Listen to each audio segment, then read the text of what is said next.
सेनगाव तालुक्यातील रोजगार हमी योजनेअंतर्गत शेतकऱ्यांना विहीर, गोठा गवत लागवड रोजगार हमी योजनेअंतर्गत कुशल बिले 2 वर्षांपासून रखडली आहे।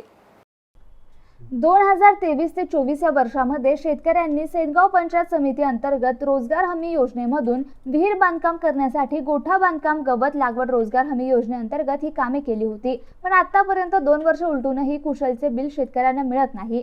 शेतकऱ्यांनी व्याजावर उसनमारी करून विहीर बांधकाम गोठा बांधकाम केले होते, तरी पण बिल पडत नाही। शेतकऱ्यांनी मार्च 31 तारखेपर्यंत बिल पडतील या आशावर शेतकरी थांबला होता। 31 मार्च संपूर्णही बिल काही पडेना, त्यामुळे शेतकऱ्यांनी जर 10-15 दिवसांमध्ये बिल पडले नाही तर आमदाराच्या दारासमोर आंदोलन छेडले जाणार असल्याचा इशारा दिलाय। नमस्कार, मी परमेश्वर हिंगोले। हिंगोली जिल्ह्यातील सेनगाव तालुक्यामध्ये गेल्या बऱ्याच दिवसापासून शेतकऱ्यांनी रोजगार हमी योजनेच्या माध्यमातून गायगोठे असतील, विहिरी असतील, फळबागा असतील या रोजगार हमी योजनेच्या माध्यमातून केल्या। पण या योजना राबवत असताना शेतकऱ्याकडे कुठल्याही प्रकारचा पैसा नसताना शेतकऱ्यांनी लोकांकडून उसनवारी घेऊन पर्यायी व्याजाने पैसे घेऊन सुद्धा गायगोठे उभारले, विहिरीचे कामं केली, त्यानंतर फळबागा उभारल्या।